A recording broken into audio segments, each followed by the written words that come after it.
Hello and welcome to another modelling video. Today we're going to be looking at the basics of applying decals to a model kit. We've already talked about decals in a couple of my other videos, but today we're just going to focus on how to get them on your models. Now, I understand my friends in America prefer to pronounce these as decals.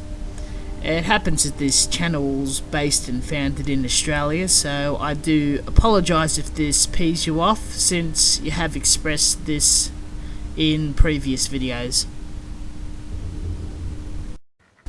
We shall be working on the high grade GNX from the airbrush tutorial series. I'll first explain how to use the aftermarket Bandai waterslide decals.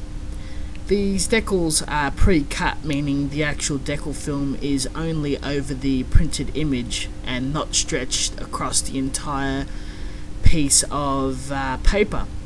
Some other decals where the decal film is the exact same width as the decal paper, meaning when you cut the image out you have to cut quite close to the image. Some of the military decals I will be using will have this issue. Now, applying water-ply decals can be extremely easy, as selecting your piece or diorama object, cutting the decal piece out, submerging that single piece into water, lubricating the area you'd like to stick it to the model, place the paper and slowly slide the decal front on top of the plastic. Followed by placing the decal in the exact area you want by sliding it around, waiting for it to dry, applying a settling solution and top coating it for protection, as decals are extremely weak and can rub off as time passes. Unfortunately, things are not that simple, as decals vary and can cause a lot of problems by how long they need to be soaked or how strong they are when you're handling them and positioning them on the model. Also keep in mind, a rough texture on the kit can tear the decals and extra lubrication is required. Extremely small decals are easily placed on your finger and rubbed onto the kit once the decal backing has been removed. It is also advised when you're applying waterslide decals you do it on an already glossy surface. So if your kit's already painted in matte, it's best if you apply a clear coat of gloss on top, so you have a lot of ease applying the decals.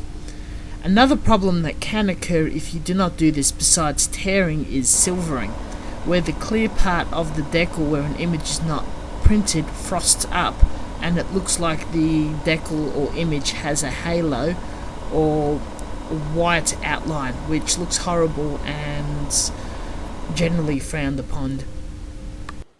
Decals take a while to master, so you are going to make a few mistakes, such as the odd silvering or even tear or completely destroy a decal. Do not fret about this at all, as it happens to most of us when we're going through this learning curve, and eventually over time you will pick it up and get better. Just try to get that perfect balance of the decal is loose on the paper and not completely off while in the water. Handle it as little as humanly possible with your hands and move it as little as possible needed on the actual surface. The less handling of the decal, the better it's gonna look, but that all takes time and practice. Now for the fun part. Decals also give you the absolute freedom to have any sort of image you want on the surface on any part of the kit. So you can create any sort of insignia, number, or what part of the unit this kit is from. And you're able to grasp decals from any sort of military subject and find a lot made aftermarket on the net from various subjects. I often find really old military decals and apply them to my Gundams all the time, as my kits have that unique touch to them that you will not find in other kits. So have a lot of fun mixing and matching, and it really brings an extra flair to your kit. For Gundam, the easiest way to apply the decals is to pull your kit into parts as if you were to paint, mount them on the skewers and have them in your foam, and apply all the large decals first. Once they're done and dusted, give them a coat of clear, and after a night of drying, apply all of your smaller tiny warning symbols.